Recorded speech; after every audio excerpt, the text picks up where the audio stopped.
Jos et ole aiemmin kanavaa katsonut, niin tässähän työstetään tämmöisestä vanhasta Bemarista rata-autoa. Mulla oli aika paljon ongelmia tämän auton ruostevaurioiden kanssa. Aiemmissa videoissa niistä on vähän enemmän. Oikeastaan viimeinen korjaamaton kohta on tämä oikeanpuoleinen kynnys ja se on tällä hetkellä peitettynä tällä helmamuovilla. Otan sen pois niin nähdään miltä se näyttää.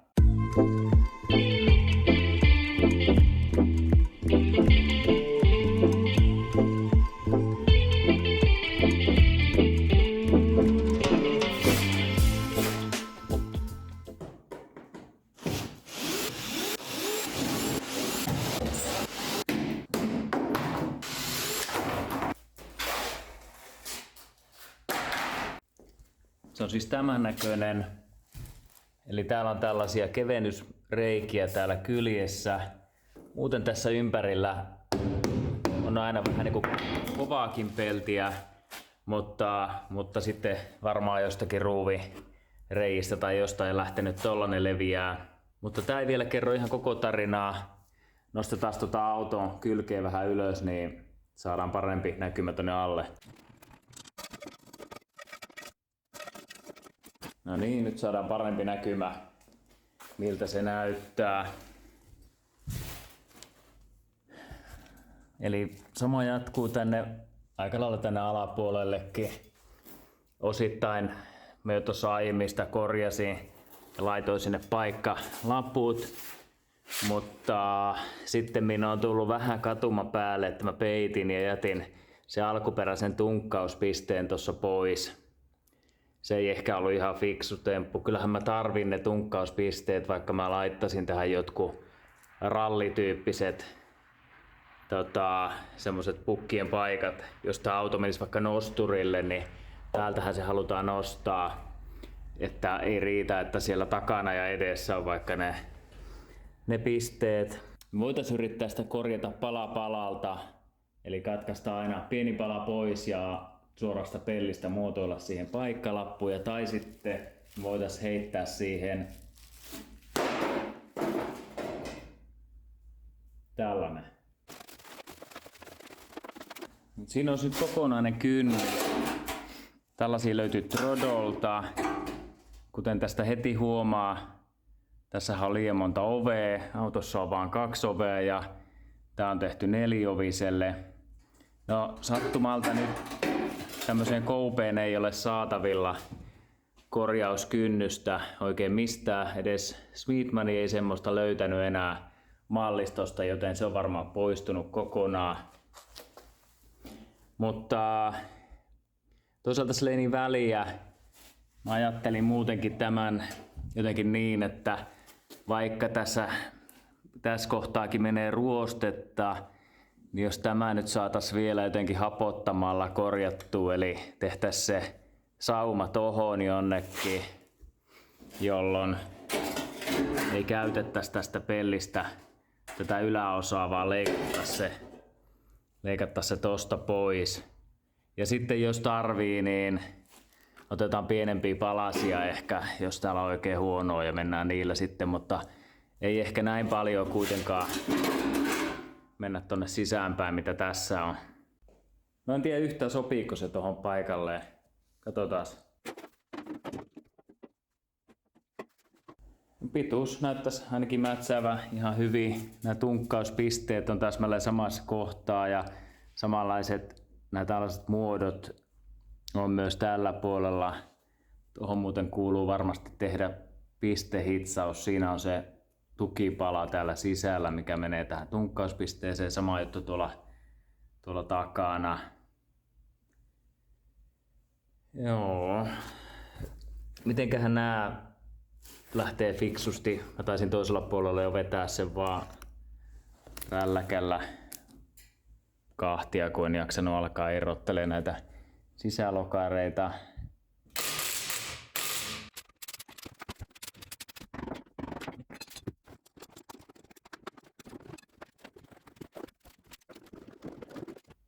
No joo, ei se ole ihme, että paikat ruostuu, kun tommosia poteroita rakennetaan.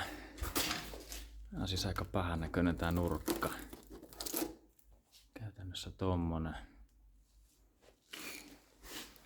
Mites nää lähtee irti? En tiedä, pitäisikö näitä säästää jotenkin, kun näihin olisi kiva tietenkin se muovi saada kiinni. Joo, eli tää on siis jotenkin tohon peltiin nyt sitten. Katsotaan, täytyisi katsoa miten se on tohon kiinnitetty. Varmaan tostahan näkyykin on pistehitsi. Tästä ne varmaan löytyis. Tää toivoo, että se on niinku vähän ehjää edes toi. Tai sitten korjataan se erikseen. Sitähän tässä kappaleessa taas ei ole. Tuossa taas on kyllä merkki, mistä varmaan on tarkoitus porata läpi ja laittaa se pistehitsaus siihen sitten. Suunnitelma oli sellainen, että tässä tämä pokkaus mä voisin sen tehdä sen liitoksen tähän kylkilinjaan, eli se tulisi pitkin. Siinä on sellainen ongelma vaan, että tää on näkyvä paikka ja täällä taas tämä jäisi sinne muovin alle. Ja myöskään tää pelti ei tässä sen parempaa ole tällä puolella. Ja tässä on nyt odotettavissa, kun tää on tän näköinen, niin hitsausjälki ei tule olemaan mitenkään hirveä siistiä. Niin mielellään mä laittaisin sen katkaisukohdan tohon, eli vetäisin nätisti suoraan tosta halki. Samatin täältä ja siitä saataisiin semmonen hyvä liitos. No joo, katsotaan. Ajatus on, että ei tehdä semmoista päällekkäin meneviä peltejä tohon vaan päittäisliitoksella. Se on huomattavasti paljon haastavampi, mutta tässä yhden tavan näytän, miten mä tän teen. En tiedä, onko se oikein vai väärin, mutta ainakin yritän sen nyt tehdä yhdellä tyylillä. Mä lähden varmaan avaamaan näitä pienissä erissä. Mä en halua halkaista täällä näitä pystytukia, mitä sille tulee. Niin vedetään vähän pienemmissä paloissa tuosta pois ja samalla nähdään, miltä se näyttää tuo kynnys tuolta sisäpuolelta.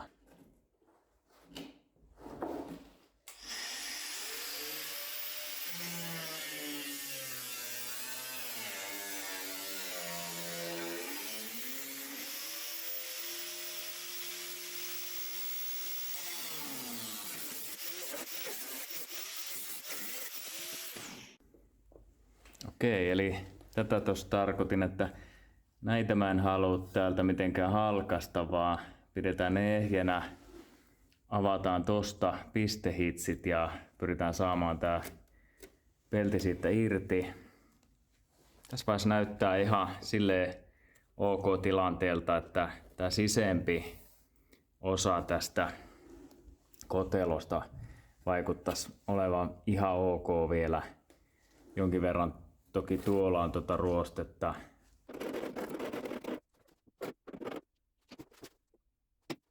Testataan tässä samalla, miten Bilteman tämmönen pistehitsien avauspora toimii.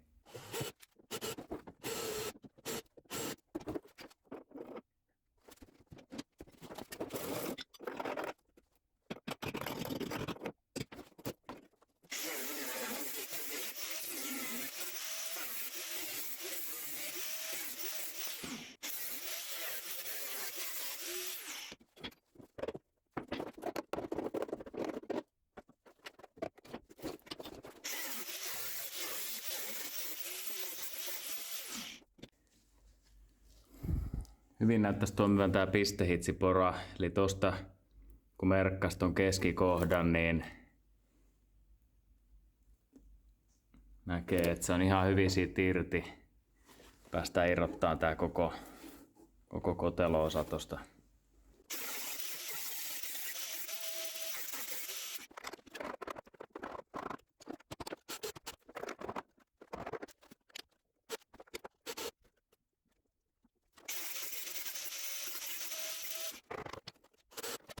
Tää oli mukava yllätys, että tää päätypala on tässä aika ehjä.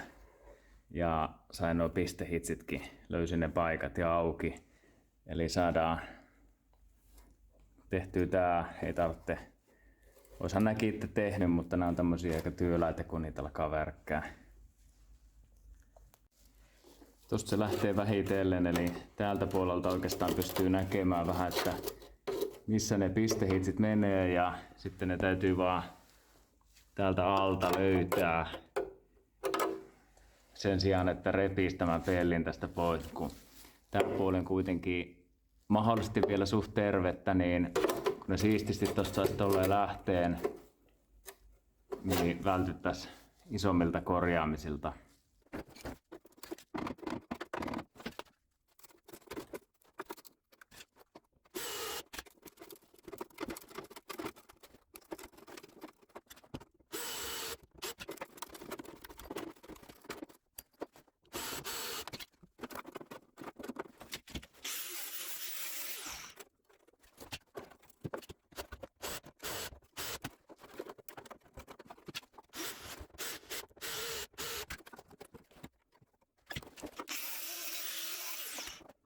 No joo, homma etenee. Tää puoli näyttää niinku, siinä on ihan hyvin vähän vaan tämmöstä pintaruostetta. Tääkin me saadaan hapottamalla tosta ihan kuntoon. Se ei oikeastaan pahastikaan ruostunut. Eli tää on siinä mielessä tosi hyvä uutinen, että mitään muuta ei tarvitsisi uusia kuin toi vaan tää kotelon pinta. Eli kaikki nämä nurkat ja kaikki olisi niinku ehjää täällä.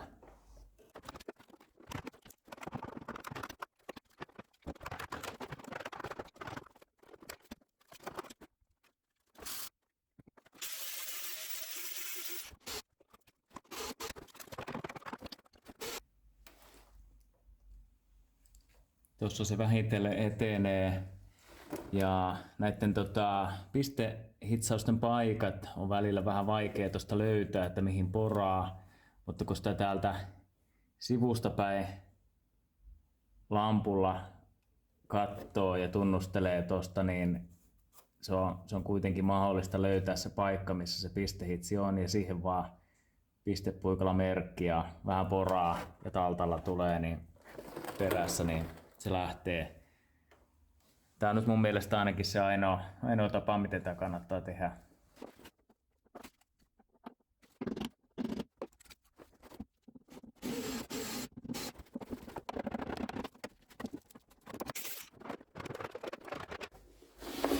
Nyt sitä on tossa hiottu ja tuolla teräsharjan laikalla vedetty. Tilanne ei ollenkaan niin kuin ole paha.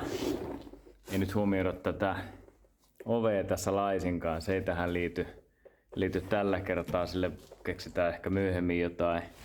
Mutta mä lähdin siitä olettamuksesta, että myös tämä kotelon sisäpuolinen osa olisi niin kuin pahassa ruosteessa, mutta se oikeastaan ei ole kuin tuosta reunasta ihan pienessä pintaruosteessa.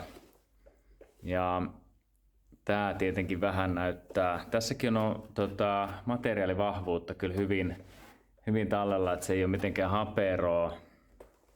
Niin me tehtäisiin nyt varmaan sillä tavalla, että hapotetaan nämä kaikki osat, mitkä täällä on ruosteessa edes vähän, ja näitä paikkoja voi varovasti ihan hioakin ohentamatta materiaalia, niin saadaan tehtyä niihinkin ihan noin alkuperäiset pistehitsaukset. Ruostekäsittelyitä varten on joskus tullut hankittua aika monenlaisia aineita vähän kokeilumielessä.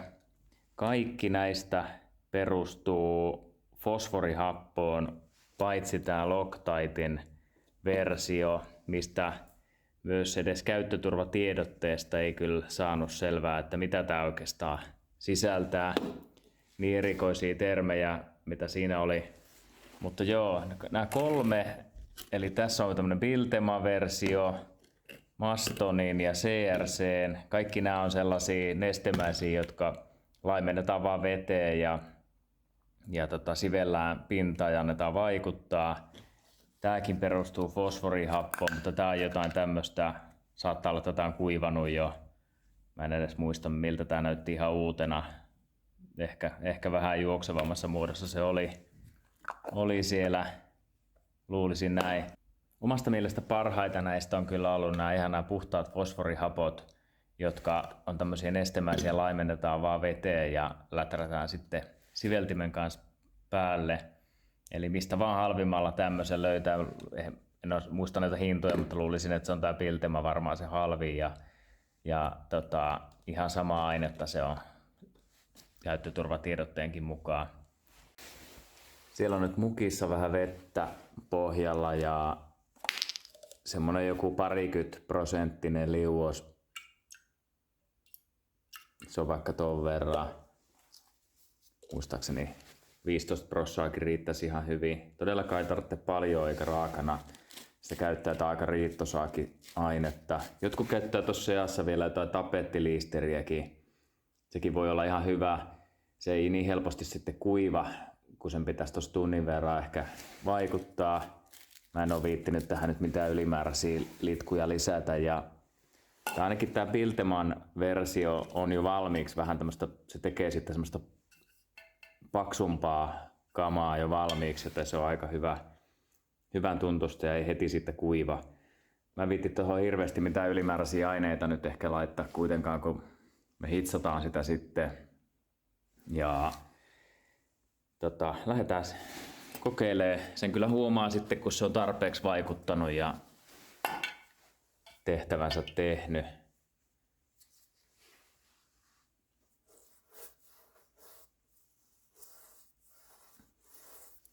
Yritetään olla sotkematta ihan hirveästi. Sitä voi välillä lisäillä sitten, jos se sitten kuivaa. Eli tässä nyt referenssiksi, että miltä tämä näyttää ennen käsittelyä. Tällaiselta näyttäisi lopputulos. Siinä on vähän tommonen vaalea huntu pintaan, mikä kyllä sitten lähtee. Mä olen sen aina huuhdellut vedellä sitten pois, eli neutraloinut sen aina. Eli ilmeisesti joku semmoisen laimean liuoksen siihen voisi jättääkin. Tuosta oikeastaan näkyy ehkä parhaiten se lopputulos. Joo, näistä aineista. Itse asiassa tämä Pilteman versio, kun tätä käyttöohjetta lukee, tämä kyllä sanoo, että tämä sisältö fosforihappo eikä mitään muuta, mutta tässä selvästi on kyllä, tämä on laimennettu ja varmaankin jo ja siinä on se on jo valmiiksi vähän semmoinen liisterimäinen. Tässä ei ole mitään laimennusohjeita, eli sitä pitäisi käyttää sellaisenaan, toisin kuin tämä, joka ei ole liisterimäinen, vaan täysin nestemäinen ja tässä on selkeät laimennusohjeet. Ja myöskin tässä sanotaan, että fosforihappo eikä mitään muuta. Mutta sinänsä ei nuo etiketit ei aivan todenmukaisia, että tässä on jotain ainakin muutakin seassa. Silti ihan toimiva kama. Ehkä pitäisi käyttää vaan suoraan sellaisenaan sitten. Mutta joo, lopputulos on toi. Mä olen sen nyt vedellä tosta huuhdellut ja vähän kuumemman puhaltimella sitä vielä kävin läpi, että varmasti se kaikki vesi sieltä nyt sitten lähtee pois eikä jää heti uudelleen ruostuttaan pintoja. Nyt tän jälkeen varmaan vielä vähän vedän sitä tosta harjalaikalla ja ehkä jopa ihan vähän tommosella flapdiskilläkin uskaltaa. Ehkä ei ole tarvetta. Alright, tunkkauspistekin on tonne nyt korjattu uudelleen ja nyt olisi aika vettää tätä pitkin tästä keskeltä nyt tää uusi kotelo halki, jotta saadaan toi sauma sitten tähän keskelle.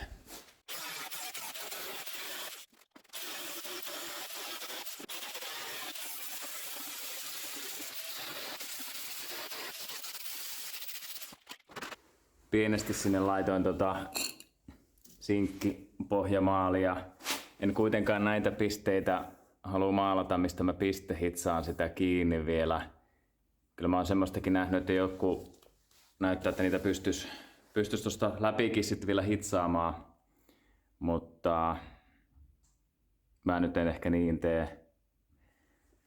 Tässä pelissä nyt näyttääkin siis, siinä on joku ohut tommonen sähkösinkitys onkin päällä, eli ehkäpä se ei maalia tonne kaipaakaan sisälle. Täytyy sinkkiä vähän ehkä hioa pois noista reunoista, mistä sitä hitsataan. Muuten se voi olla hankalaa. Se tuohon niin kuin näennäisesti näyttäisi jo istuvan, pituus ja kaikki on aika kohdallaan. Ihan nämä pistehitsin paikat ei tuossa kohtaa, eli se varmaan siinä sedanissa kuuluisi tuossa kohtaa olla.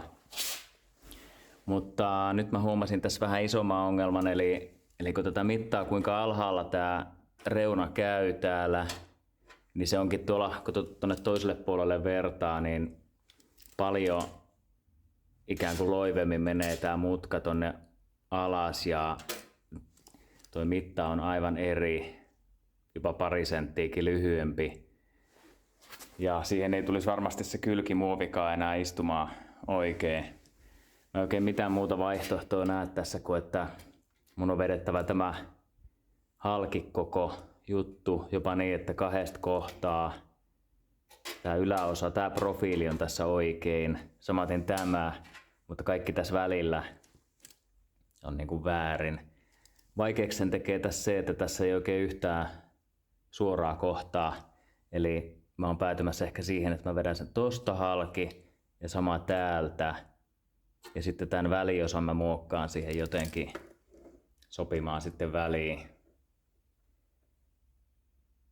Eli tästä voisi nyt päätellä sen, että kun näitä KP:n näitä kylkipeltejä tai kynnyspeltejä on saatavilla, niin tähän ei sovi. Ei ole helppo tehdä ainakaan sedanin tai farmariversion niin kuin pellistä vastaavaa. Ne on siinä nyt 3 osassa.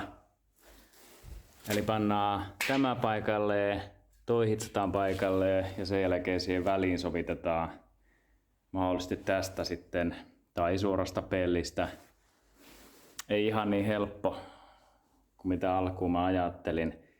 Tuleepahan ainakin hitsaamista paljon, kun mä joudun tuossa tehdä niin kuin 2 kertaa ton pari metriä. Sitten vähän säätöjen hakemista.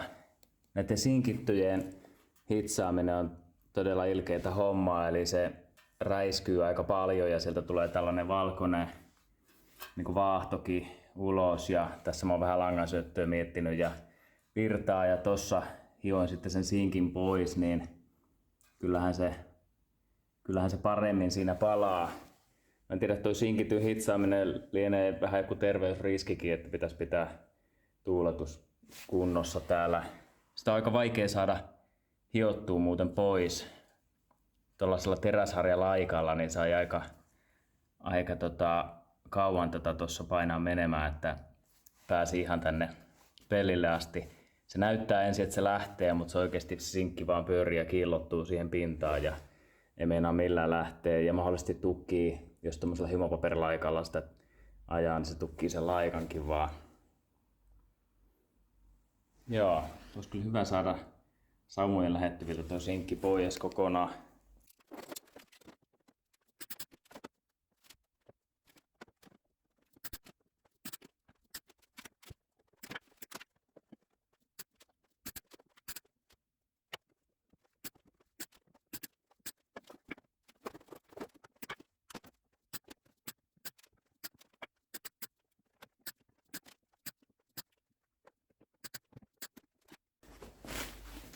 Sitten siinä olisi alaosa aika lailla paikallaan. Eli eiköhän heftata kiinni se ja katsotaan sitten mitä tuohon väliin tulisi.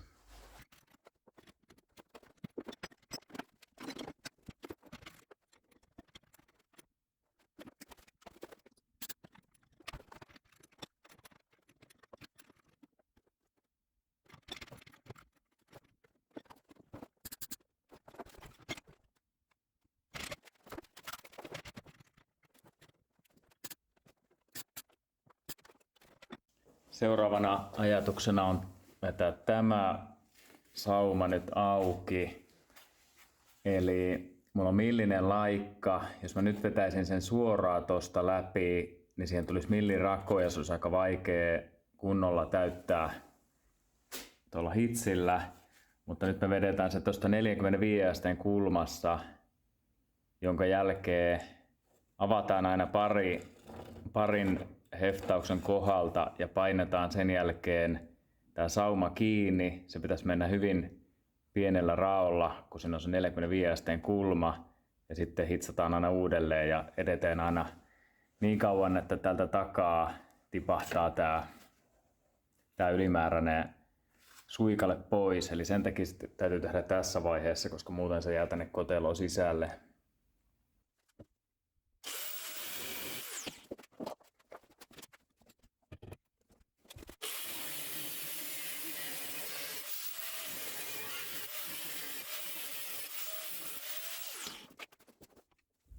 Nyt me lähdetään vaan painamaan se toi sauma tuohon tasalle, jolloin siihen saadaan just optimaalinen rakoosta hitsausta ajatellen.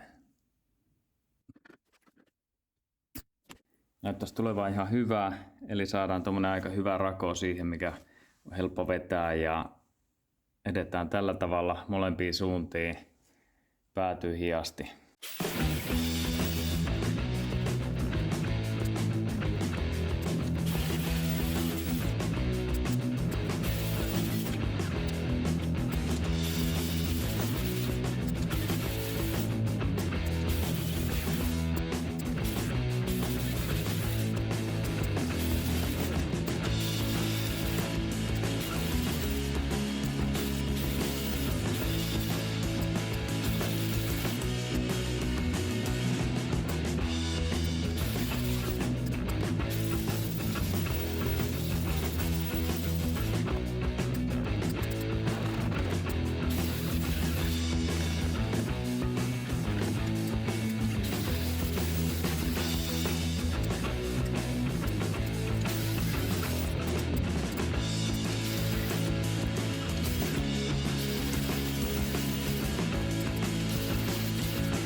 Olisi silleen valmis. Nyt sieltä lähtee sitten takaa tää ylimääräinen osa.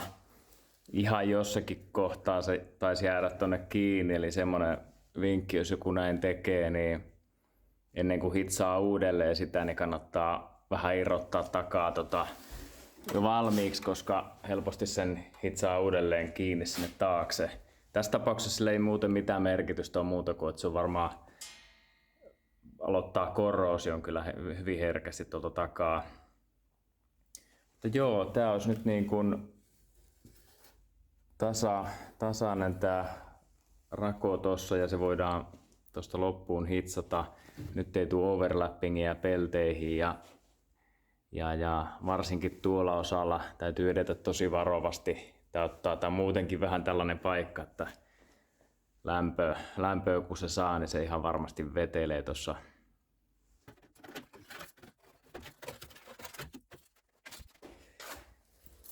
Lähtihän se sieltä kuitenkin.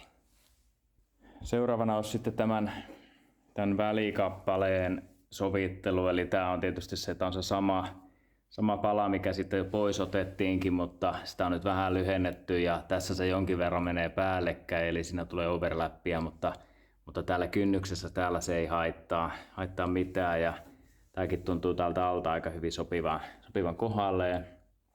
Hitsisaumaa tulee tossa paljon vedettäväksi, mutta heftataan sitä ensin kiinni ja katsotaan, että se on siinä hyvä. Aika hyvin tuon sauman saa tosta kohilleen, ja käytän aina tämmöisiä ruuveja, millä saa vedettyä tuon sauman kiinni ja heftattua sitten. Mä en kovin paljon halua edes painaa tätä alaspäin, koska se isontaa rakoa ja vääntää tätä lippaavaa alaspäin. Eli vedetään mieluummin tätä vähän ulospäin ja hitsataan kiinni, ja sitten me saadaan ehkä vasaroituu nämä sen verran sisään, että saadaan noin pistehitsekin kuntoon.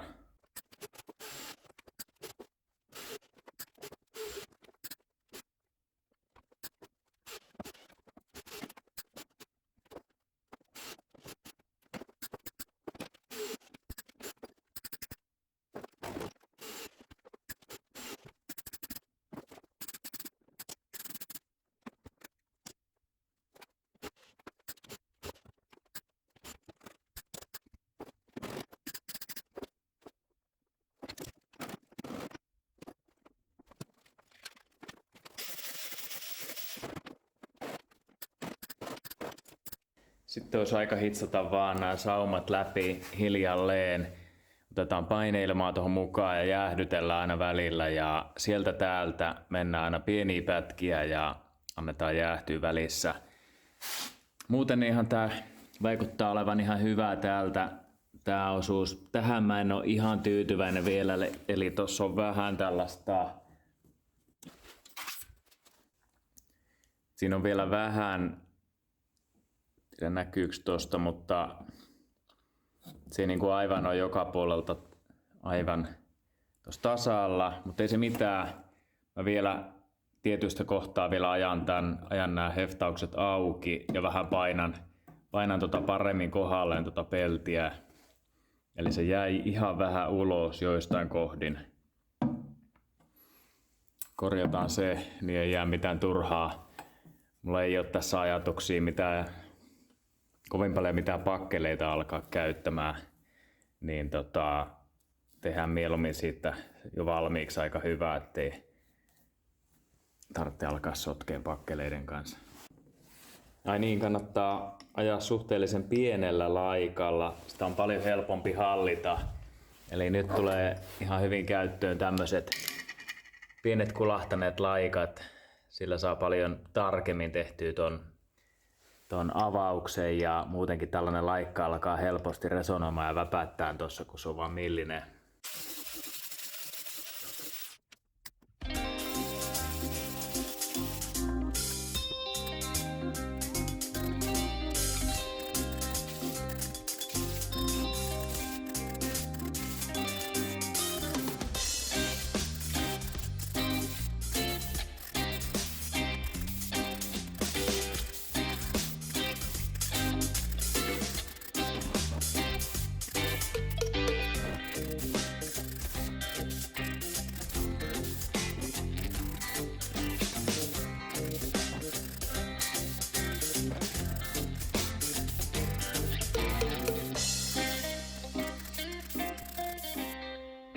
Joo, eli tällä tavalla vaan edetään aina ihan maksimissaan sentti kerrallaan jäähdytellään sitä saumaa ja jälkihän on tietenkin aika rumaa, kun sinne palaa tuo ruostekin aina ja tärkeintä on kuitenkin saada vaan tuosta sulamaan se kuitenkin hyvin. Sitten näissä, missä on ihan 2 uutta peltiä vastakkain, niin niitähän on tossa nyt helppo siististi hitsailla, mutta tää menee nyt näin ja odotettavissakin oli toki että tää jälki ei näytä tässä vaiheessa kovin hyvältä.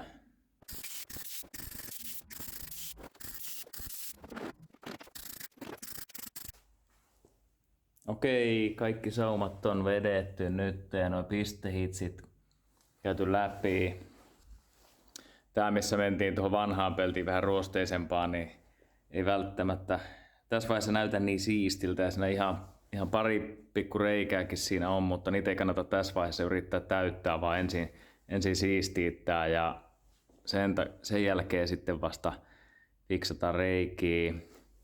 Tää meni muuten nämä puhistetut pellit hyvin, mutta aina jos oli jäänyt sitä sinkkiä jonnekin, niin se kyllä näkyy, kun se kiehuja vaahtos siinä pinnassa, niin vähän karmeeta, mutta aika hyvä se kuitenkin on. Eli ei muuta kuin hiotaan ja sitten päästään katsoa paremmin lopputulosta. Tässä hiomisessa on nyt vähän sama homma kuin sen hitsaamisen kanssa, että täytyy varoa tuon lämmön kanssa.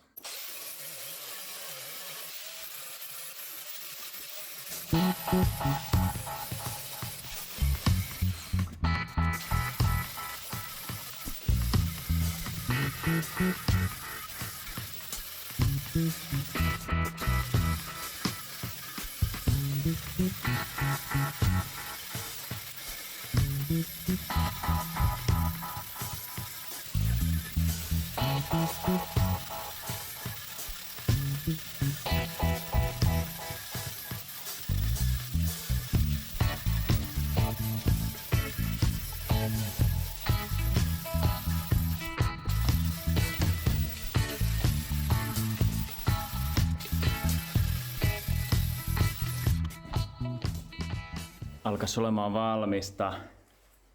Tosta sitä voi vielä vähän katsoa löytyykö jotain korkeita paikkoja, mutta muuten joo, näyttää ihan ja tuntuu nyt ihan tasaiselta tää koko sauma. Tässä ei oikeastaan niin paljon, no saattaa siinä jotain tommosia ihan pieniä reikiä jossakin vielä olla, mitä voitaisiin kokeilla paikata, ja tätähän meidän ei kannatakaan edes yrittää eikä ole tarvettakaan aivan tasaiseksi hioa, se saa jäädä ton näköiseksi. Samoin tämä sauma täällä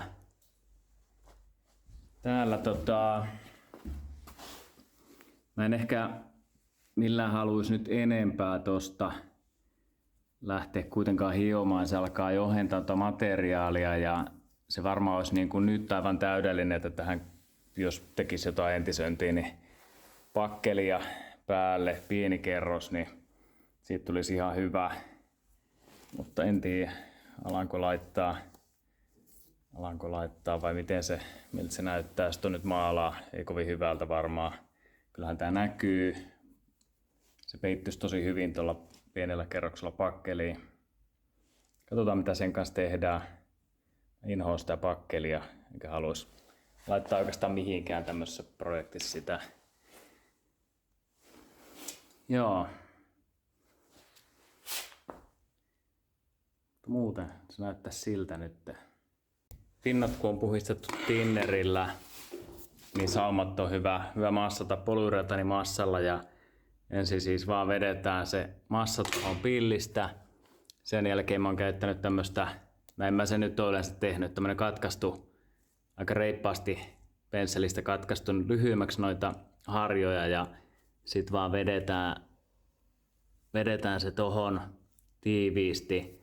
Jos haluaa siistiä jälkeen ja viimeistellä vielä, niin pensseli voi välillä vähän tinnerissä uittaa ja kunhan ei lähde teräämään sen kanssa.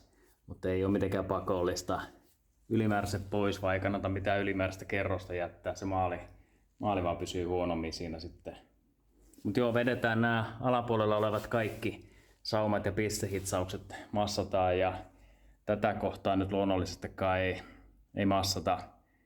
Sille ei varmaankaan ehkä tässä tehdä mitään. Jos olisi joku entisöitävä auto, niin ehkä sitten jotain, mutta tässä tapauksessa ei. Sattumalta jäi turvakaarien maalaamisessa näitä 2K-akryylejä. Se on tietenkin mattamustaa, mutta se voisi olla aika hyvä pohja tohon, joten eiköhän vedetä nää siihen pintaan.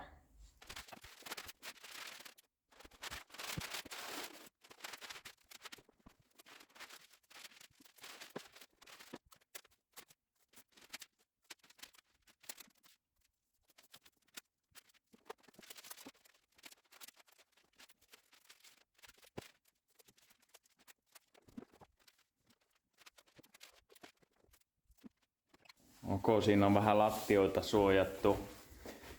En tiedä tuleeko sitä maalipölyä, täytyy kaikki tärkeä koittaa suojata tuolta. No niin, nyt on kaikki tärkeä suojattu. Seuraavaksi sekoitellaan maalit ja aletaan hommiin. Niin, miten se nyt meni, eli sekoitussuhde 4:1. Eli ton mukaan, riittäisiköhän meille toi minimimäärä, ei täällä nyt paljon ole enää.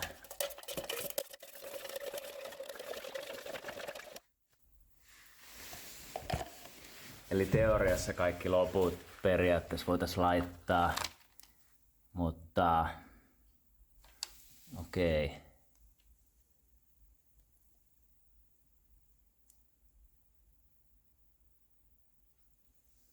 Tuohon merkkiin. Sitten kovetetta seuraava merkkiin.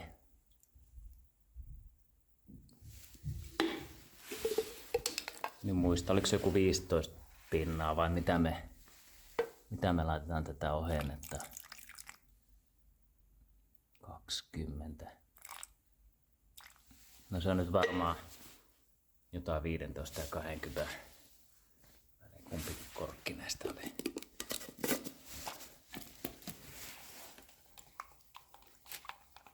Riittäisiköhän tää? Jos ei, niin kaadetaan vaan kaikki loput sekaisin ja vedetään menee.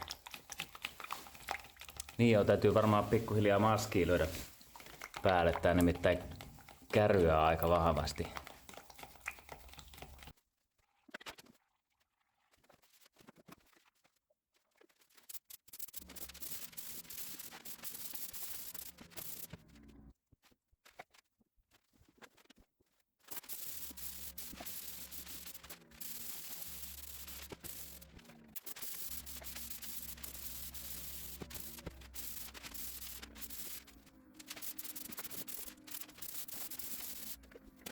Sellainen siitä nyt tuli. Kyllä se ihan hyvä tossa on, ja tietenkin jos olisi joku entisöitävä auto, niin tehtäisiin tämä maalaus ja kittailut vähän eri tavalla, mutta tässä sillä nyt ei jäänyt väliin.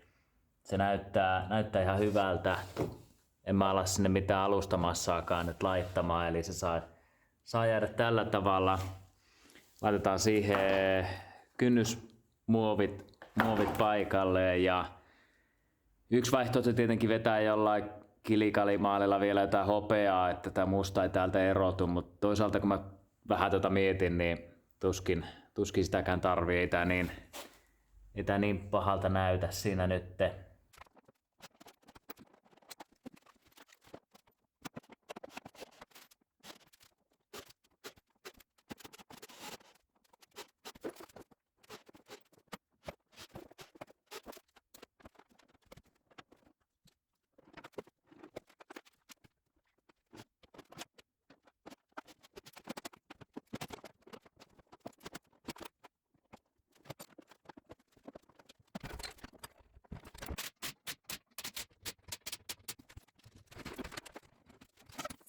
Vedetään tännekin koteloon vielä nämä samat kotelosuoja-aineet ja tuonne toiselle puolelle, niin ei lähde ihan heti ruostuu. Eli tässä autossa päästään tuolta sisältä noista reiistä puhaltamaan tuo kotelosuoja-aine tonne sisälle. Muutenhan se voi olla aika hankalaa, jos sisustus on tässä vaiheessa paikallaan.